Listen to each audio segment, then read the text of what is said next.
एक हाथरस का युवक और आगरा की लड़की, दोनों की जो शादी होती है वो एक दूसरे की सहमति से होती है। युवक लगभग 2.5 लाख रुपए शादी में खर्च करता है और धूमधाम से शादी होती है। और शादी की फर्स्ट नाइट जो सुहागरात होती है उस पे कुछ ऐसा विवाद होता है जिसको सुनने के बाद आपके पैरों तले जमीन खिसक जाएगी। आदाब, नमस्कार, सत श्री अकाल। स्टोरी के नए एपिसोड में आप सभी का बहुत बहुत स्वागत है। दोस्तों, आज की जो सच्ची घटना मैं आपको सुनाने जा रहा हूँ, यह सच्ची घटना है हाथरस की, जहां पर एक विशाल नाम का युवक होता है। बहुत मतलब निचले स्तर का व्यक्ति होता है, मतलब उसकी ज्यादा अर्निंग नहीं होती है और मीडियम क्लास फैमिली से बिलोंग करता था। तो उसकी शादी नहीं हो रही थी। तो उसकी जो शादी होती है वो कोई मंझवा होता है जिसको बिचौलिया बोलते हैं। वह है उसका रिश्ता ये तुम्हारा आगरा से करवाता है। दोस्तों, कहानी को पूरा सुनना और समझना और वीडियो को लाइक और कमेंट और बेल आइकन की घंटी सब्सक्राइब करके जरूर प्रेस कर देना ताकि आपके पास हर वीडियो का नोटिफिकेशन ऐसे ही जाता रहे। तो वो मजहबा जो होता है वह उसकी शादी आगरा में लगवा देता है। तो आगरा में लड़की के तरफ जब लड़के वाले आते हैं तो लड़की जो होती है, पूजा उसका नाम होता है, काफी सुंदर होती है, सुशील होती है और इंटर पास होती है। लड़के के घर वाले उसको चट से हाँ कर देते हैं और पसंद कर लेते हैं। फिर इधर लड़की के घर वाले लड़के के गांव हाथरस जाते हैं। तो दोनों के परिवार वालों की सहमति से यह जो रिश्ता होता है वो आगे बढ़ा दिया जाता है। तिलक होता है, उसके तिलक के बाद शादी होती है। शादी का जब दिन फिक्स होता है फला फला दिन पर, और सभी रस्मों रिवाज के साथ, और बाराती जो थे वो साथ में जाते हैं। बहुत धूमधाम से शादी हाथरस से आगरा आती है। सब कुछ ठीक ठाक चल रहा था, चारों तरफ चहल पहल थी और नाच रंग भी हो रहा था। शादी में बैंड बाजे के साथ जाती है और शादी अच्छे से उधर से विदाई होती है। सब कुछ ठीक ठाक चल रहा था। विदाई होके जैसे ही जो पूजा होती है वह अपनी ससुराल हाथरस आती है लड़के के यहाँ। तो फर्स्ट नाइट होती है। सभी मेहमान जो थे जाग रहे थे, धीरे धीरे सारे मेहमान सो रहे थे, सोने लगे, सो जाते हैं। तब जो लड़का होता है वह अपनी पत्नी पूजा के कमरे में जाता है सुहागरात के लिए।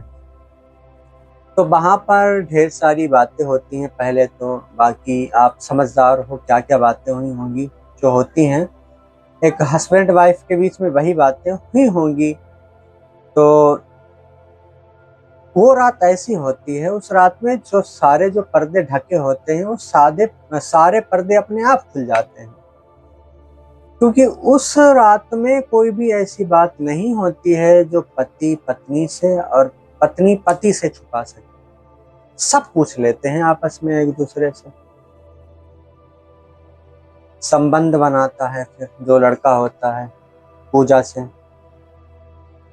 तो पूजा से संबंध बनाने के बाद जब वह कम समय में ही हट जाता है, क्योंकि जो पूजा थी वो शारीरिक हबसी थी, उसकी शारीरिक हवस नहीं पूरी होती है। तो वह क्या करती है, फिर उसको गुस्सा आता है। अगले दिन वह अपने मायके चली जाती है, उसके मायके के लोग लेने आते हैं। तो मायके चली जाती है। फिर उसका पति आगरा आके विदाई के लिए आता है और ये शादी लगभग 3 महीने हो चुके थे। धीरे धीरे अब जो पत्नी है उसकी शारीरिक भूख मिट नहीं पा रही थी, तो वह उस चीज से परेशान थी। तो अपने पति के बीच आए दिन झगड़े हुआ करते थे, हर बात के बीच में कहासुनी हुआ करती थी, छोटी छोटी बातों में लड़ाइयाँ होना शुरू हो जाती हैं। अंत में यह जो मामला होता है युवक परेशान हो जाता है तो यह हाथरस के थाने में जाके शिकायत दर्ज करवाता है। तो उसके पत्नी होती है, उसके पत्नी के परिजनों को और पत्नी को थाने में बुलाया जाता है। तो उससे अच्छे से बैठाल के, प्यार से बैठाल के पूजा से पूछा जाता है कि बेटा तुम क्या चाहती हो और क्या कमी है इसमें, वो कमी मुझे बताओ, और क्यों तुम लोग के बीच में लड़ाई होती है, क्यों तुम इसको छोड़ना चाहती हो। और जो युवक है उसने बताया है कि 2.5 लाख का खर्चा आया है शादी में टोटल, और वह 2.5 लाख इस कर्जा हो गया उसके ऊपर। तो जो महिला होती है, लड़की होती है पूजा, उससे एक महिला सिपाही उसको साइड में ले जाकर सारी बातें पूछती है। तो पहले तो वो हड़बड़ाती है, मतलब शर्माती है थोड़ा सा। उसके बाद वो सब कबूल देती है कि फर्स्ट नाइट से लेके लास्ट नाइट तक। वो बोलती है महिला सिपाही से कि ये जो मेरा पति है ये मुझे संतुष्ट नहीं कर पाता है, और इसका जो प्राइवेट पार्ट है वो पूर्ण रूप से काला है, और मुझे काला पसंद नहीं, और ये सांवला है, मुझे सांवला कलर पसंद नहीं है। तो सिपाही महिला पूछती है कि जब ऐसा ही था तो तुमने शादी काहे हुए की। तो उस टाइम जो लड़का होता है उससे पूछा जाता है कि ये उस टाइम क्या चल रहा था तुम लोग के बीच में, ये शादी दोनों की सहमत से हुई है ना। तो हाँ बोल देता है कि हाँ सहमत से हुई, उस टाइम हम दोनों लोग सहमत थे, और ये सब स्वागरात के बाद से अनबन हुआ, उसके बाद ये मामला सांबले पे आ गया कि तुम सांबले हो, तुम्हारा प्राइवेट पार्ट सांबला है, और तुम मुझे संतुष्ट नहीं कर पाते हो, और मैं तुम्हारे साथ रहना नहीं चाहती। ऐसा बोल देती है जो लड़की होती है अपने पति से। तो जो पति होता है वो पूर्ण रूप से टूट चुका है, और उसके घर में भी ये सनसनी का माहौल है, और सब कोहराम मचा हुआ है कि उसके 2.5 लाख रुपए खर्च हो गए, और युवती अब उसे छोड़ना चाहती है। तो ऐसा गलत है ना। तो वहाँ पे पुलिस जो होती है दोनों को अपने अपने घर भेज देती है, और डिसीजन लेती है कि अब इनके साथ क्या ही करा जाए। जब लड़की ही राजी नहीं है लड़के के साथ रहने के लिए तो क्या कर सकते हैं यहाँ पे। तो डिसीजन अभी जो है फिलहाल कोर्ट में बात अटकी हुई है। इस बात पे विचार किए जा रहे हैं, डिसीजन लिए जा रहे हैं कि जब कोई राजी नहीं है तो उसको उसकी ससुराल क्यों ही भेजा जाएगा, क्योंकि हर इंसान को अपनी इच्छा अनुसार जीने का हक है। हर नागरिक को आज़ादी है अपने हिसाब से जीने की। तो यहाँ पे कोई कार्यवाही क्यों होगी। तो जहाँ तक मेरी मानो तो ये मामला लड़की की तरफ से तलाक का है, तो ये कंप्लीट हो ही जाएगा, क्योंकि लड़की नहीं रहना चाहती लड़के के साथ। तो ये जो प्रक्रिया है पूरी ही करनी पड़ेगी। तो अभी फिलहाल कोर्ट में बात चल रही है कि क्या करा जाए, थोड़ा सा इन लोग को टाइम दिया जाए, और एक दूसरे के बारे में फिर से सोच के शायद ये दोनों एक हो सकते हैं।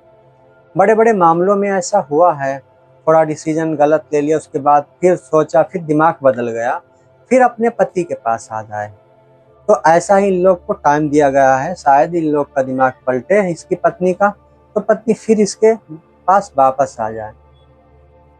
तो दोस्तों आप लोग की क्या राय है कमेंट करके जरूर बताइएगा। ये बात अटकाई है, प्राइवेट पार्ट काला है उस पर अटका दी है, और कलर सांवला है, संतुष्ट नहीं कर पाता है। आप लोग अपनी राय को कमेंट में जरूर बताइएगा। स्टोरी को लाइक करिए, चैनल को सब्सक्राइब करके बेल आइकन की घंटी को प्रेस करिए ताकि मेरे वीडियो का नोटिफिकेशन आपको मिल सके। दोस्तों इस कहानी को सुनाने का उद्देश्य आपको परेशान करना नहीं है, आपकी भावनाओं को आहत पहुंचाना नहीं। इस कहानी को सुनाने का उद्देश्य बस इतना ही है, आप लोग जागरूक रहिएगा। जो हमारे समाज में क्राइम बढ़ रहे हैं उनको खत्म किया जा सके। मिलते हैं एक अगली नई स्टोरी में। जब तक के लिए जय हिंद, वंदे मातरम। आप सभी अपना ख्याल रखें।